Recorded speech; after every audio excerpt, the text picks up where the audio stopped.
Good Sunday morning. What are we doing today, right? Day. Look at this.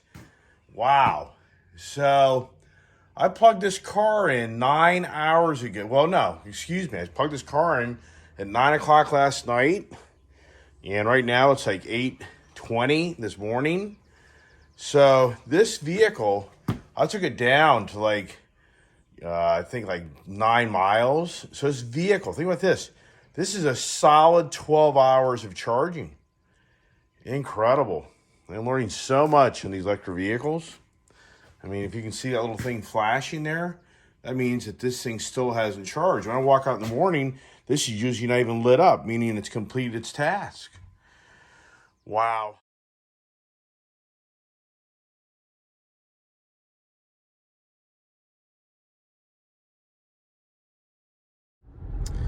Hey, it's Ice Age TV Day, and you're thinking, whoa, what's going on today? Are you seeing this?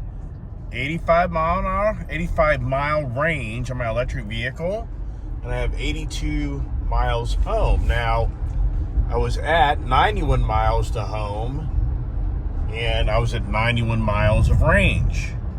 Now, something for sure about these electric vehicles, see the temperature here? And I don't even have my heat really on much, really, per se. No heated seat. And, these cold days really have a huge impact on these electric vehicles. Yeah, the conversations continue about the truths of electric vehicles. And I'm just really glad I bought my electric vehicles because I'm learning so much. And I can only hope that people watch my channel and kind of get a better grasp of the reality of electric vehicles, where we are today. And even for me, I'm very surprised that this Ford Mach-E is challenged for the range. I mean, I really thought having an 88 kilowatt battery, and even my wife's 91 kilowatt battery, I really thought these would be 250 mile plus vehicles, conservative 230, and they're not. Sure, somebody in California could argue with me about this. Somebody that lives in the city could argue about this, and I'd say, yeah, but of course, because you're in a more stable temperature, consistent environment, and for the city folk, you're just doing regen braking all day long, so that car goes a long way. Regen braking is when the car deaccelerates, the wheel motors are repowering the battery pack, charging the battery pack. So there's a lot of variables in these electric vehicles. And what I'm learning is the cold days, the cooler days, if it's 50 degrees or colder, it just kills these vehicles in range. And then if you're the person that wants to have your heated seat on, my wife, she's at the triple heat seat.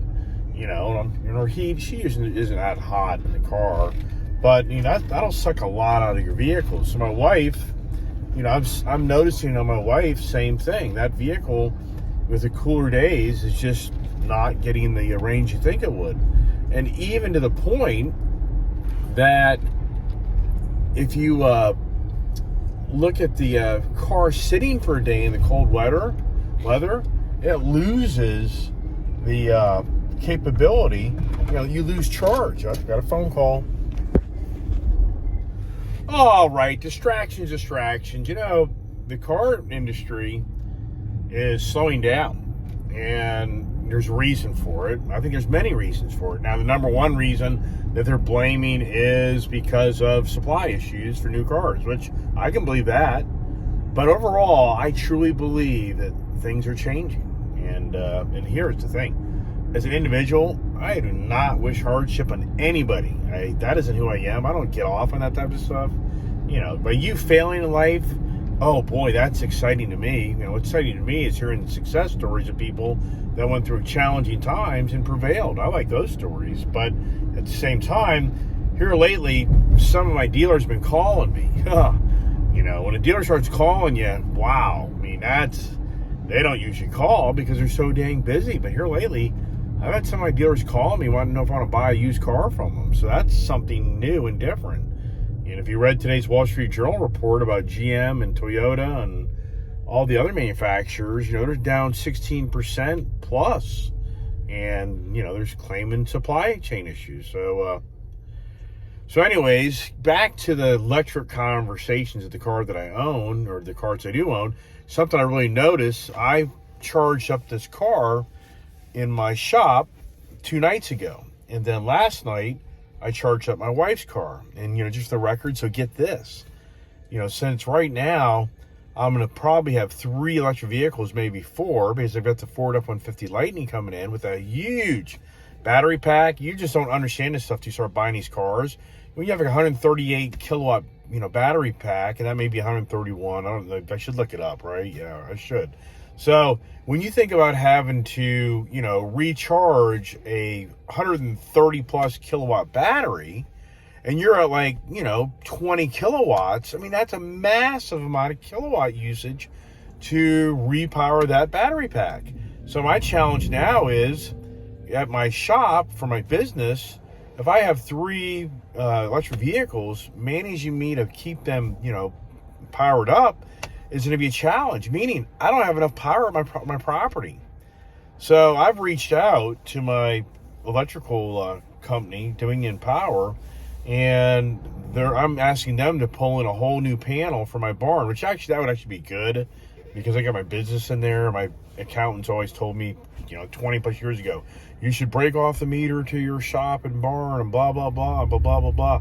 So, okay, I'm finally getting motivated that, and I think I'm going to put in a 400, phase, panel in my shop, just so I can handle all this, charging the batteries for your vehicle. So here's the thing. If you become an electric person for your home, you may have to spend a lot of money. And I'm not saying that the Dominion Power is going to charge me to bring the power in, but I'm still have to get you have to bring up the hookup for the meter. You have to set that all up, that panel. So, and at the same time, they may back charge me, or they may charge me extra for 4 years. I don't even know what the scenario yet is. But the whole point is, if you're the person like me that starts buying up electric cars, your home, you may no longer be able to, charge all your cars because you don't have enough power to do it. And what I mean by that is, okay, yeah, charge your one car. That could be an 8-hour, charge. Now, the supercharging station, that's a different scenario, but that takes more power. So there's so many variables that we're talking about here. But what I'm, kind of wanting to get clear here is what's going on with me is I got to charge my car separate from my wife's car.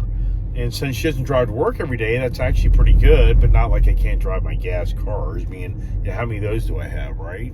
So for my wife, I charged her car up last night. So my car sat for a solid day in colder weather and didn't, get charged. So when I got in this vehicle this morning, I believe it was like at 91%. So I lost 9% energy just sitting, my vehicle just sitting from the cold weather, all right?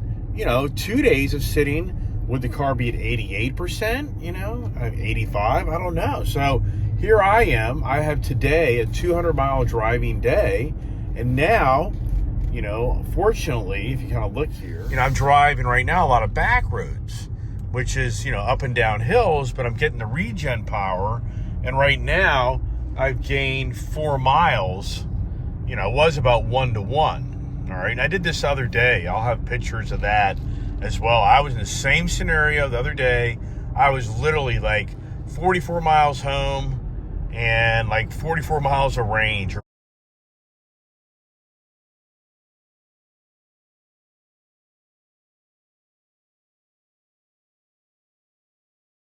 42 miles home and 44 miles range. Today it's a lot bigger, and today I'm kind of up in these rural areas where I just don't see the supercharger stations being that convenient in this Bel Air, Maryland area. It's a whole different demographic area, so I don't think they've built out the infrastructure of electric charging stations like they have more of the rich areas.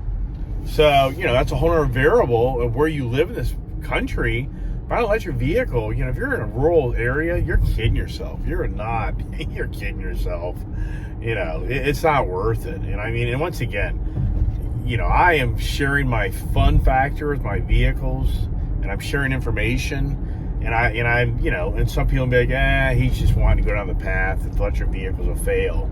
And no, I really don't. I mean, I'm making a huge investment. I've spent, they're not discounting these vehicles, so it isn't like, I'm going and getting 10 grand off the new electric car. It's more like you're going to pay 5 grand more, 10 grand more. It's just, it's insane car pricing. So for me, something I really do want to radiate to people is, and even my wife even agrees on this is a really fun car. I mean, forget about the, how it propels itself on the road. Forget about it's electric or gas, either or, whatever it is. The fun factor of this vehicle is here. I mean, this really is a fun car to drive. I'm driving the heck out of it. I don't even drive this car every day. And if you look at the mileage on my vehicle, I'll be at close to 2,200 miles today. And I bought this thing, not even a month ago. And I don't even drive it every day. I drive other vehicles. I have to do jobs with my trucks, and I'm driving those many days of the week as well. So, what I'm trying to radiate back to anybody here is the Ford Mustang Mach-E GT PE that I bought with the MagneRide. Can't emphasize enough. MagneRide is a huge difference in how this vehicle feels. It gobbles up the bumps in a nice soft way. The MagneRide, you don't have that. It's more of a clunk versus a boom. So for me, I can't emphasize enough that this Mach-E is just a great fun car. It's like a sports car. It is so fast. It is so rock solid. It's like on rails. It's just like glued to the road, and it's very comfortable. And there's some people out there that say it kind of is a little bouncy. Yeah, it's a little bouncy because of the suspension it has on it, but it's not like a radical bouncy. It just depends if you're on imperfection of the roads. The roads are respectable, then, you're not going to get that kind of bumpy out of the vehicle. So, but that's kind of talked about in the forums. Oh, my wife says the car is too bouncy or bumpy. Oh, I don't know. I mean, I could start being critical of every vehicle I drive and the imperfections of it, like anything. We can always find imperfections of anything that we have in our life. Yeah, we all know that story, right?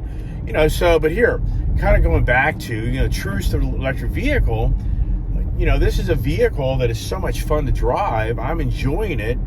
And, to borderline, kind of like, well, you could have drove your gas car today. I could have, but I just like driving this car so much that I just want to get in it and drive it. And that's something that, you want to think to yourself is, if you buy an electric vehicle, if this was an electric vehicle and this thing rode like crap and it just wasn't really fun, and I'm really kind of sacrificing, to the degree of me having to, revolve my day around how many miles can I go to find an electric charging station, I wouldn't own it. I'd get rid of this vehicle. I mean, I'll tell you right now, I'd be part of this vehicle very quickly if this vehicle was not a fun factor vehicle. I mean, this thing just accelerates very quickly.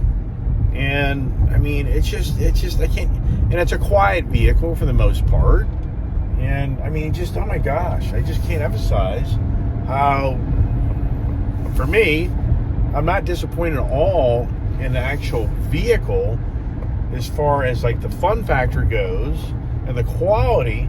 I'm just, disappointed thinking that the range would have been a little better with the amount of technology that's been invested in these electric vehicles. And, and for the amount of time they've been out there, and the precise kilowatt battery they're in these vehicles now, I'm just surprised. I'm just kind of taken back that this vehicle wouldn't have, there's my 2140, I got 73 miles. So today I'll have over 2,200 miles. Look, I'm at 76 mile range, 73 miles to go. Once you get on this open highway, this is where it becomes a total disservice. I'd be better off being in stop and go traffic for half the trip back and not at full speeds. That would gain me a lot of miles. Versus now, with me being on the open road, and if I really do start driving this thing and, really do run it, I'm going to be right there on the edge. I mean, right there. And the thing is, for me, once I get up in a portion of where I'm going back home, there's no charging stations that are convenient for me getting right off the road. So, this is kind of now, it kind of turns into a gamble. 3 miles. The other day I got back in when it's all said and done with 21 miles. But I was in a lot of stop and go traffic. So first thing I'm going to do is I'm going to get out of left-hand lane, and I'm not going to go at high speeds because, well, you shouldn't, first of all, right? But if anything, I don't want to suck all my battery juice out. You know, it's interesting. You see all these different articles and information on the internet, you know, and the anti-electric people, they'll jump all over the lithium mining process of what amount of energy it takes and the type of what so many claim, you know, child abuse labor that's, you know, scraping this lithium out for these batteries. There's a lot of, you know, there's a lot of heavy conversation on that end of how we extract these commodities to make these batteries with the nickel and the lithium and, you know, whatever other key ingredients that are used. And there's a lot of criticism that, you know, it's smoke and mirrors, that the amount of energy it takes to produce one of these batteries is, you know, a massive amount of carbon footprint. You know, I mean, as far as you know, for me, I haven't dug into this, like, you know, because I'm just not the individual that's so fixated on that, you know, everything, it's all about, in life, one thing creates another thing. I mean, that's just how this physical universe is, you know, when you do one thing, it's going to create another thing. And sadly, usually when one good thing's created, it creates a bad thing. I mean, that's just how our physical universe is made up, and trying to overcome creating a good thing for energy-wise that, you know, ends up being not a real bad thing, you know, that's very challenging, you know, as we know, you know, it's just the physics of energy. So anyways, so, you know, I get some of my friends, you know, they'll message me these little articles about, hey, you know, and once again, I'm not the guy that's going to promote that this is going to save the world. You know, that isn't why I bought the car. I bought the car to learn about it. But I got to tell you what, forget even about the electric vehicle part. The fun factor of this vehicle is huge. I mean, it's huge. This is a really fun vehicle to own and drive. You know, so for anybody out there, it's kind of like, you know, it's electric, blah, blah, blah. Yeah, I get all that.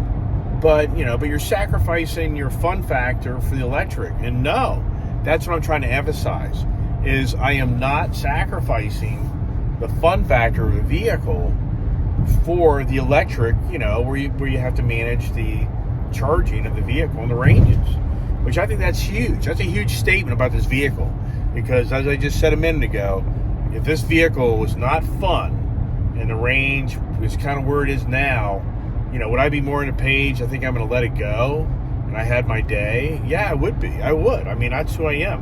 If my vehicles, if they're not fun to drive, and that's my challenge in life. If you look at my video through the years, you know, 200 plus cars in my lifetime, that's the challenge I have, is I get bored of vehicles so easily. And some people are like, oh my God, yeah, that's my challenge. I live in vehicles.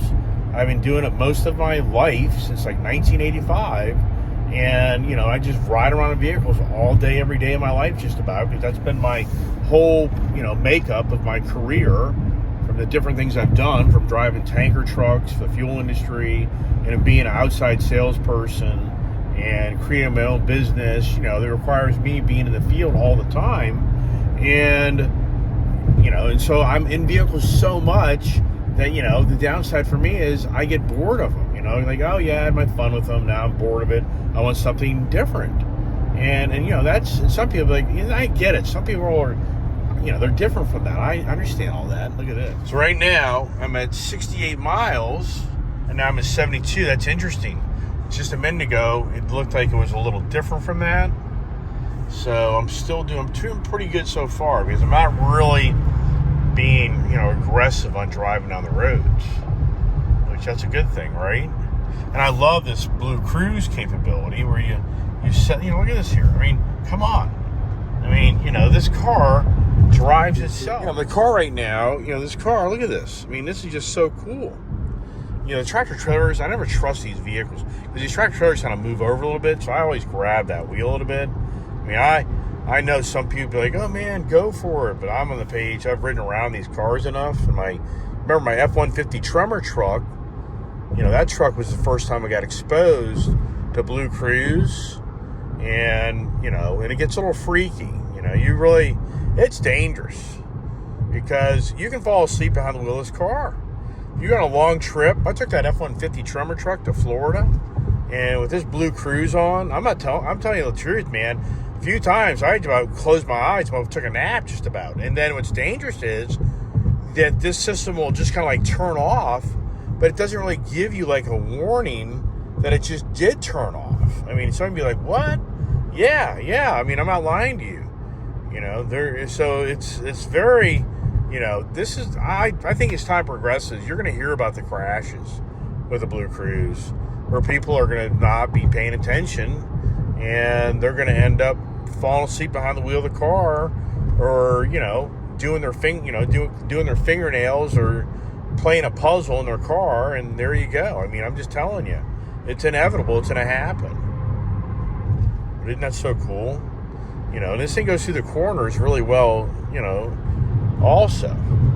So right now I've gained 5 miles, even though I'm in the open road now, and then that's so cool. The Waze is all built in. I mean, that's huge for today. So here we're going through a corner now.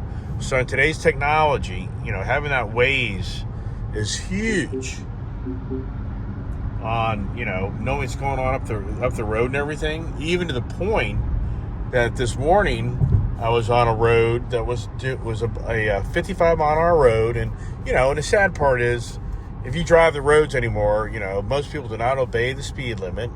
Everybody's doing 10 miles an hour, if not more, over. I mean, here I am just staying with the traffic, and look what I'm doing, okay? And there's people on my tail, like, get out of my way. So, but here's the thing: this morning there was a guy.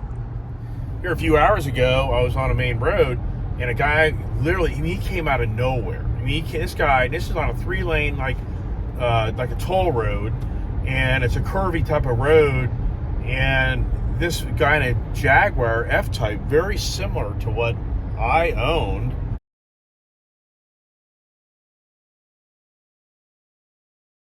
a few years back, came zipping around me. I was doing like 65, and I took it down to like 63 because I saw my Waze. On the Waze, it'll show you. See here, look, I'm not even, my hands are on the wheel. I'm talking about these corners. The Waze will show you, where the police are usually. It's not 100% accurate, but it's pretty accurate. So, as I'm driving down the road, out of nowhere, this Jaguar guy comes up on me on my left-hand lane. And he doesn't have Waze, that Jaguar technology, that Land Rover Jaguar technology. It was the worst. Oh my God, it was terrible. I got rid of those vehicles just for one of those reasons. I don't know if the newer ones are better, but this is just like the 2017, 18 models. So I'm sure they'll probably gotten better. But anyway, so he came zipping around me instantly. A state boy's up in the middle of the median. Bam! I mean, I saw the state boy literally jump up, because this guy probably clocked him at 90 miles an hour, and that's a reckless driving ticket. Unbeknownst to a lot of people in the state of Maryland, they have reckless driving tickets as well as other states. So sure enough, the guy slowed down to my speed, but the state boy turned his lights on, literally, as that guy, as he was approaching that cop, and pulled out. That guy knew. I mean, I feel bad for the guy, man. I mean, I get it. It just ruins your whole day. You don't know the consequences that play out in that. Being that, and it's so cool. Look, no hands, man. Incredible, dude. Incredible. I wish this car could go to Florida. I'd take this car to Florida if I could, but it's 11 stops. It's 11 stops. It's 21 hours of driving. It isn't 21 hours of driving. It's 21 hours of time between driving the car and then stopping and charging the car. I mean, that's what it's all about. So see, here we go. I gotta reverse. All right, look, we're at 6. It's so funny. This thing keeps on jumping around. We're at 66 miles. That just said 64 miles. So that thing's jumping around on me. That's interesting. But right now, my goal is to get back home. Very fine line there, because I know once I get into a stretch of about 30 miles, there's nothing. I'm dead in the water. See that? See, there's a camera up here. See right here? That's a camera. that camera up there is watching my head position. So it's keeping an eye on me, what's going on inside the car. That's what that's all about. You know, see if you get a better idea. Oh my goodness, it's always about the ventures, right? All the conversations, electric conversations, a truce. See that now? It's telling me it didn't alert anything. Did you just see that? So if you were listening to me, right there, the vehicle did not make a noise when the hands-free. So when the hands-free comes on and then it turns off, it doesn't go like beep beep or beep beep. So if you're not paying attention, all right. So, you know, this camera up here is supposed to kind of be keeping an eye where your head movement is. You know, so does it pick up if you're nodding off? I don't think it does. And that's what I'm saying to you is if you nod off in this vehicle and this turns off, it does not make a noise. And that's what I think is a huge mistake. This vehicle should make a loud noise or something when it turns off. I mean, maybe jolt the seat. You know, it has all technology for massaging seats in my other big trucks. Why can't I have that in this vehicle? Because it's very dangerous. To me, that's going to be a huge problem. And probably down the road, they will probably, you know, put a, you know, some type of warning in these vehicles to help you, because it does not tell you when it turns on. It goes off and on. So adaptive cruise, don't get me wrong, adaptive cruise control stays on. It's the hands-free driving that no longer happens. Okay, it's like if I merge over one lane, this vehicle will turn off the hands-free. Okay, so it's getting to be warmer months from all the motorcyclists guys are getting out and doing their squirrely stuff, unfortunately, which we all know what happens with that. I'm a motorcycle enthusiast. 59 miles, 65, so I'm gaining. So, you know, right now I'm on 6 more miles. Yeah, so, you know, as far as this vehicle goes, for me, you know, so far it's working for me, but I can't emphasize enough that. And here you go. The hands-free just turned off again. Did you hear a noise? No. And it isn't because I'm talking right now. It's because this is mapped. All this Blue Cruise technology is mapped. Meaning, did they buy Google's technology? Did they share Google's technology where the Google vehicle used to drive down the road and have a picture of every, you know, have cameras? I mean, where does the mapping come from? You know, how is that? You know, who did that? I don't know. I've never looked into all that. Somebody else probably knows that better than me. And hey, weigh in. You know, one thing I don't do on my YouTube channel, I notice other guys that have successful channels, is they're always saying, hey, what are your thoughts? Hey, what are your thoughts? Hey, what are your thoughts? And you know, I think that's cool, but I can honestly say some of these bigger guys, you go in and you post comments and they never ever respond to you. And it's very difficult. You know, even for me as an individual, if all of a sudden I had like 100 comments on my video, you know, that is so much time to respond and do that. And I don't make any money. I mean, I don't make a living from making these videos. So there's a very fine line for me where I'd be like, I don't know, man. Do I really want everybody to be commenting all day long on my videos? Because, you know, to respect others, you want to respond to the comments, but it takes a lot of time. You know, that really starts to take a lot of time in your schedule, and you'd have to have somebody working for you just to freaking manage the comments, to respond to people. So, I mean, you know, and don't take it the wrong way. I mean, that's fine. People can comment on my videos all day long. I'm just wanting to emphasize that I see other individuals that, you know, constantly say in their video, hey, what's your thoughts? What do you think? Hey, what's your thoughts? Why don't you tell, you know, share your ideas? And I'm thinking, you know, but you then have, you know, thousands of comments. And is this individual really able to go through and go through all these comments? There's no way. I mean, so it's interesting kind of where we are in communication and technology and how we talk to each other more than ever through, you know, writing things to each other, texting each other, posting comments, more than ever versus, we kind of grew up in my era where it was you talked over the phone to somebody in a landline, or you're right there in front of a person talking to them, or you wrote them a letter, and then maybe a month later they wrote you a letter back. I mean, it's just incredible where we are today more than ever on how we communicate. And I think in some ways it's more challenging because you can't really respond to everybody that's responding to your videos. Hey, how about that conversation, right? Okay, buddy, get back to electric vehicles. Just get back to your electric vehicle. Let's talk about that. Yeah, share some more information with us, right? And I can, actually. Yeah, so apparently GM has a whole new ball game with their electric batteries. It's like the Ultimum, I think is what they call it. The Ultimum package. I think it's GM is trying to eliminate 55 different scenarios of vehicles that are built and purchased to maybe like 15 vehicles or something. I kind of glossed over a general article about how General Motors apparently has mastered the design of these lithium batteries with nickel, and apparently their batteries are more efficient. You're going to get more range out of them without having to add more weight. They're going to be easier to recycle.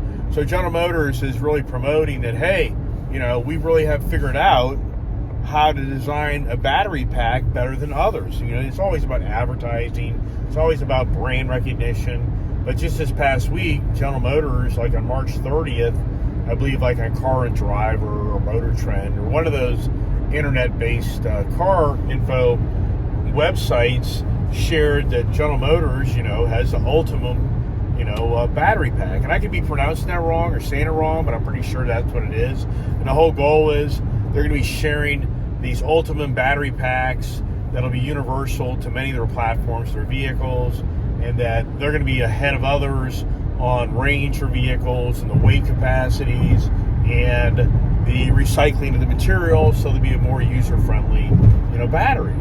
So, which that's good to hear that, the manufacturers are working harder to, make the batteries be more user-friendly in the end result of recycling them, trying to cut down the weights on these batteries to be more, efficient, and also, to be able to recharge them quicker and to be able to take those quick charging capabilities. I'm still driving hands-free, not pretty cool. So, so that's another thing they want to accomplish too, is they want to be able to control. They're claiming their batteries will have a better thermal battery energy, power management, so the batteries don't get as hot as easily. So you can do a 350 kilowatt, hookup if you've been driving all day to get a fast charge. And, what's interesting is this one guy in Inside EV, he claims that you're not supposed to use a 350 kilowatt fast charge on the Mustang Mach-E. I don't know. That doesn't make any sense to me because the vehicle has that. Okay, so now you just heard it telling me to put my hands on the steering wheel, right? You just heard that. But at the same time, that was the first time I heard a noise, if you know what I mean. So, but anyways, the gentleman there, Tom, is saying that you're not supposed to, you're not supposed to do a fast charge, 350 kilowatt, on the Mustang Mach-E. But I'm thinking, but why do I have a hookup inside of the left front fender that recognizes that special JES, CC13, J-plug, whatever it is? There's all this new language I'm learning for your vehicle, that they have these different plugs and they're all called these different names and everything for you to be able to, and so there's a lot to that as far as when you're plugging your car in. Don't just take it for granted that wherever you plug it in, it's all good. You're not going to ruin something. I mean, that's all another conversation, and then, Tesla, as far as I know, this is so funny.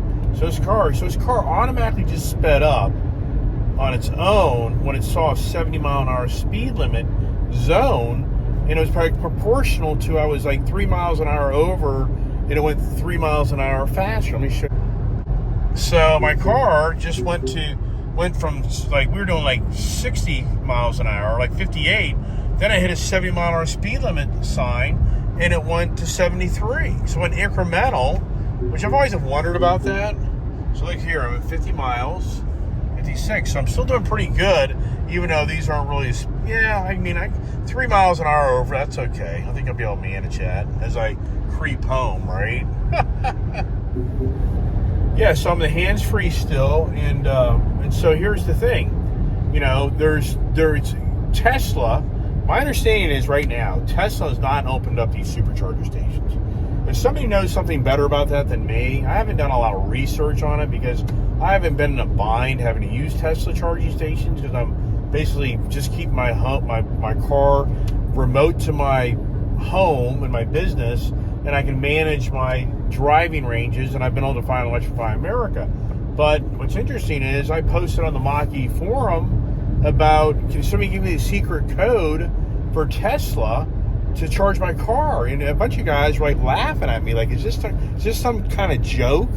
So I'm assuming, which makes no sense to me, because the Mach-E forum, we had a group buy of buying a special plug to enable us to use the Tesla charging stations, but yet I don't think the Tesla stations are open to the non-Tesla owners. And once again, I have not done a lot of research on this. It's just my days with everything else going on in my life. If you watch my videos, you see like I'm sitting around doing nothing. So, have I done deep? No, I was just figuring somebody would watch my video and go, hey, Ice Age guy, yeah, Tesla isn't opening their supercharger stations yet to the general, electric vehicle market. Or, hey, yeah, you got to subscribe to their app and you got to pay a fee and blah, blah, blah, blah, blah, blah. And there you go. And then, so, because my understanding right now with Ford is, in Electrify America, I have like 250 kilowatts at no charge.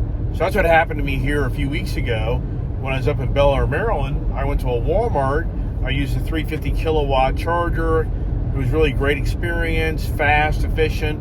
I never got charged. I didn't really know what's going on. Well, Electrify America, since this vehicle is registered through my Ford Pass, and apparently that then registers it to Electrify America, this vehicle, when I plug it in to Electrify America charging station, it says, hey, this guy has X amount of kilowatts that he can get from us, that Ford's complimentary pass for him is, and he doesn't pay us, okay? But my understanding is it's like 250 kilowatts or maybe like 700 miles worth of recharging. So for me, I probably have, I'm sure, get 500 miles or more of free charging through Electrify America, and which that's really cool. I like that. That's nice. But here's what's also really interesting is you have no idea how many people I run across. And don't get me wrong, I was on the same page. And look, hands-free driving. I mean, it's just incredible. This is awesome. This is all mapped area. So I run into so many people, and I blame Tesla for this, that they say, you mean when you go to those charging stations, you have to pay for that? I'm like, yeah, you may be paying anywhere from 21 cents to 47 cents a kilowatt. It just depends where you are and where the energy prices are. And so they're like, really? So yeah, and here's what I think happened. So here I got my low battery alarm in my car now. Low battery, 25%. Okay, I know about that.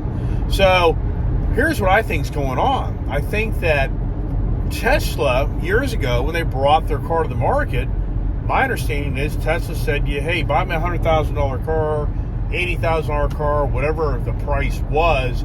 Oh, by the way, you get complimentary free charging through my Tesla network of chargers. I think that was accurate, but at the same time, what's free? Okay, you just spent $100,000 or $80,000 for a Tesla, and yeah, they didn't factor that variable in there for free battery charging. So no, it's not free, but I think that's kind of gone away. I don't think that ball game really is around anymore. But for some reason, I really think that people have a general misconception that, that you can get your car charged for free. It's so wrong. And there's where lies the problem. Our government, this country, more than ever, is pushing buy an electric car, buy an electric car. And I truly believe most people think, hey, I'm going to get an electric car and I don't have to pay for it. I don't have to pay. I just go to these charging stations and that's free. The government's going to pay to recharge my car. It's the furthest thing from the truth. It's not true. So it's a whole other, smoke and mirrors of where we are in today's media and technology and communication. People do not, are not told the real deal. And that's what I'm trying to do. I'll give you guys some real time. So when you get in these big open roads, these are mapped roads. It's usually the big, known. This is I-70, from Baltimore to Frederick, Maryland. And so it's a well-known road, so it's all mapped out. So here I can do my thing. I have, here I am. No, nothing on my feet. This car will stop on its own. I mean, yeah, I'm always prepared for the worst case. Of course, you don't just take for granted this car, is going to stop itself. You can only hope and pray it does, but don't assume it. What does assume mean? Make an ass out of you and me. So, you can see here. So now we're at 47 miles, 42. So I'm holding that 5-mile range. Got a solid 5-mile range to get me home, which I won't be freaking out that I've got 50 feet to my house, if you know what I mean. And, think about that. Think about that. I mean, if the car, if my battery dies, what do I do? What do you do? Your car's to be towed. And I said years ago, which I think it's going to be a great opportunity. There probably are. I'm sure they're already out there, especially in California. You have the battery pack in your tow truck that rolls up to the battery, the electric car that's dead in the water, and you repower their car for them and you charge them for that, you showing up and doing that. I guarantee it's out there, but I think that's going to be a huge growing trend that tow trucks, like the Ford F-150, I think about this. Like my Lightning truck could be a perfect example. Take that business model into like an F-450 tow truck that's now got like a 200 kilowatt, think about that, a 200 kilowatt battery pack. Think how much that thing's gonna weigh. These are all batteries. Like just picture D-sized batteries in your car and being the whole vehicle. That's kind of the way I look at these battery packs.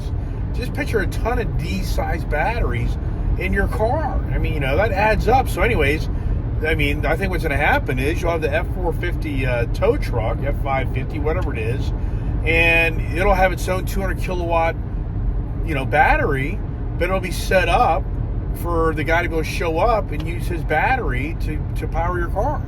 I'm sure that's where it's all going. The technology and all the advancements, which that's a great idea. I get all that. So, and that's once again, but for right now, for today, I think for me, if I ran out of power, what do you do? Well, you bring your Honda generator and hook it up and you think you're going to repower this thing?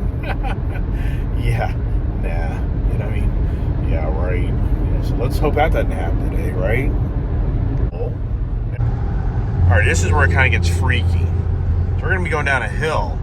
All right, we're going down a hill now. No hands. All right, this is where you have to have a lot of confidence. A newer person in this vehicle, they're going to be like, hell no, I ain't doing it. Because you come into some really, pretty powerful, turns and corners. And so I'm at 3 miles. I'm at 3 mile difference right now.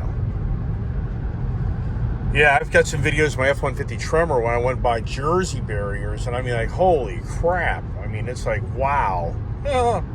I honestly thought I was going to crash that day. So, see, I took it up to 75, which that could possibly really start to make the difference. I'm going to tame her back down to about 73. And look at this. Come on. Now, could you honestly see how you could really get very comfortable in this car, and just get misled that this thing's going to take over and no need to worry? Yeah, right. Okay, so here we're coming down a hill. See, keep hands on wheels. So see there? So then it did alert me right there. So now the mapping's saying we're not comfortable with that scenario there. The mapping now is like too many curves. Oh, look, here we go.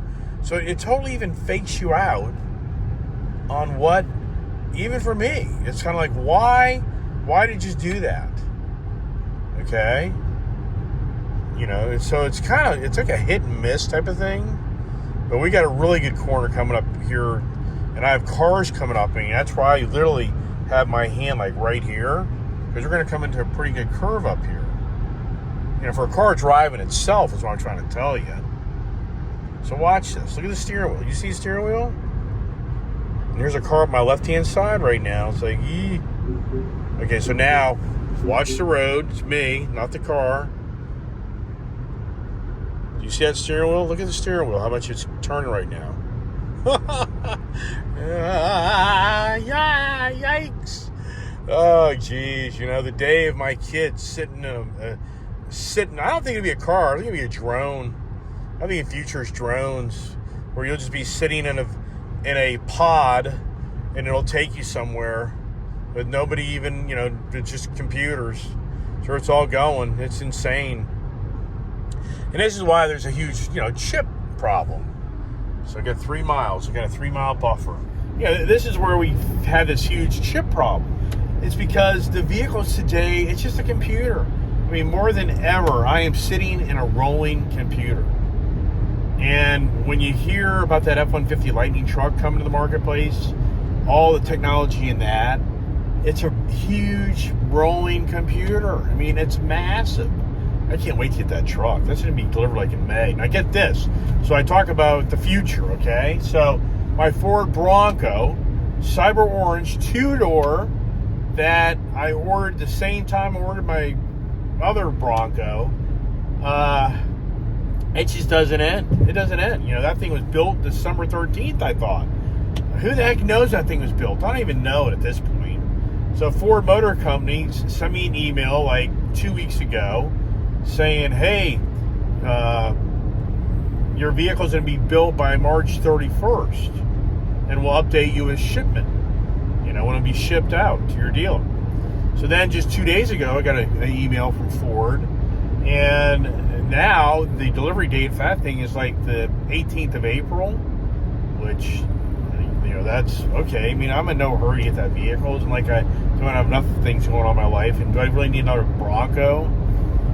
Yeah. The car gods, right? Or is it the devil? Yeah, no, dude. The devil's over you, man. He's gonna get you good in the end. So anyway, he's just got a little update on that Ford Bronco. At the rate it's going, I bet you my Ford Lightning pickup truck comes in within a week's time of that thing. In all reality, that'd be nice. I don't think I'll see that Ford Lightning truck until the end of May. But going back to the computer chips, you know, that's a huge challenge. Huge challenge right now, and it still isn't being resolved. And how Elon Musk finagled that you got to wonder, did Elon secretly go out and buy up all these semiconductors, these chips, unbeknownst to so many, to manufacturers, that they couldn't disclose that this happened? You know, it's like Elon Musk may have, during the pandemic when it started, he may have seen the writing on the wall, and did he go to manufacturers and say, we have a disclosure, a confidentiality agreement where I'm going to buy up 1 million semiconductors from you guys, and you can't disclose that this happened? I mean, come on. Why is Elon Musk still building cars left and right? And sure, he's on a much smaller scale than the bigger manufacturers, but he just opened up a brand new battery plant and manufacturing there in Germany, and he's opened another one up there in Shanghai or whatever frickin' Middle or Asian country it was here, you know. But he's actually having challenges there because of the COVID is more challenging. The laws are much more strict, and he can't pound his chest and tell them, you know, how to run their country. So anyways, just lots of EV information. You know, the truth is what I'm trying to share with you to help you as an individual, you know. And, you know, somebody came to me today and said, well, this is my scenario. Do you think I should buy an electric vehicle? And, you know, there's a lot of variables there. So if a guy came to me right now, is on a fixed income, he's got a car that's in good shape, and it gets 25, 30 miles a gallon because the $3 gas is coming back. The $3 gas is coming back. You're not going to have $4 or $5. It's going to be back. I've been around long enough. Trust me, it'll be back. It's already happening. It's $3.69, $3.39 a part of this since they took the gas tax away in Maryland. I mean, I'm not lying to you. There's prices out there like in this Maryland area. So no lead. So anyways, I look at a guy and say, if you're buying an electric vehicle and think you're going to save yourself money, here we go. Major crash. Doesn't end. Now, this can change things. For me, I'm going to get off here at 144. I'm going to take a shortcut here and beat all this. There's a major tie-up right there. See there? Yeah, so this could be concerning. 24 miles, 28-mile range, but now this is the bumper traffic. I may just pick up 5 to 7 miles. Oh my goodness gracious. Yikes. And this here, where I am right now, that could be radical. Let's see let me go see over here. Oh boy, I live in these roads, and I'm telling you, the biggest challenge is DC area is getting around the roads. I mean, it's so challenging because there's always traffic jams, there's always major accidents. If you watched my video yesterday, me getting my trailer, there was a major trailer fire or a major car fire. I mean, the list just goes on and on and on around these roads. It's just incredible. And so, yeah, I want to talk about how the roads are light to now the roads are packed. Did I just jinx myself? Yeah, I think I did. And here's the thing for me. Can I just turn around and start driving a whole different way? I can't. I mean, I'm stuck with my battery. Hey buddy, how you liking that battery pack in that car? Oh yeah, buddy, it's let's talk about something else. Yeah, so going back to my, it's just interesting. In my life, I have lived behind the wheel of a car. That's been my career. Yeah. So I've seen a lot of miles, a lot of driving time. So I know vehicles. It's interesting how people sometimes will call me out when I test drive a vehicle and I don't know what I'm driving, and yeah, okay, whatever. He's like, yeah, all right, I get it. Now, in all sincereness, I hope you love that car you own, and I love the car I own, because I don't want you driving my car. All right, so do we sum it up? Do we kind of wrap this up right now? Do I say to you, hey, it's been great. Thanks for watching. I've given you enough blah, blah, blah, blah conversation today. Is there more to talk about here, right? Is there more information for me to share? It's all about the information. That's what we all look for when we go to these YouTube channels is information. In fact, I just got my motorcycle trailer. If you want to keep on listening to me, as I'm bored off my ass now sitting in traffic. Oh, another thing is now I can hit my little my adaptive, so the car does its own thing and stops and goes. So I don't have to do the foot and pedal thing. So, and it's kind of freaky because when somebody cuts you off, it is kind of a problem. So now we're at 27. So we just gained another mile. So we're now at 6 miles. So this putting down the road will actually help me some. Maybe it's the reason this is happening. I don't think so. Yeah, right. Oh, the interruptions, right? My phone, what happens is this thing goes to cinematic and it goes to blah, blah. I don't know what the hell's going on with my phone. It doesn't like me. I talk too much, right? But anyways, I think I've talked enough today, right? For anybody watching the video for the electric information, I think they got some good information, but I think then they're probably like, geez, man, I'd really turn the video on to hear all your other personal stories. So I kind of wrap it up with that, so the video isn't like an hour long, and most people just fast through it, because they really want to hear the electric vehicle stories. And the good news is I got 23 miles of range and 16 miles to go, so I think I'm gonna be okay. And so, hey, anybody watching my video, appreciate it. Hit subscribe if you would. Tell your friends about it if they want to learn more about electric vehicles, because I'm telling you the way it is. And that's what I was talking about earlier, about how the guy came to me and said, hey, should I get an electric vehicle? If that car wasn't a huge expense and you're getting decent gas mileage and you think you're going to save a ton of money on an electric vehicle, like I said earlier, people think that vehicles are free, that you charge a vehicle for free. That's totally wrong. You don't. You have to pay. And when you have to pay it when you're out on the road, it's expensive. You know, so you're going to be like buying gas, borderline. So don't get, misled on the misinformation. Hey, everybody, thanks for watching Ice Age TV, or should I say EV Age TV. Hope everybody has a great, blessed day.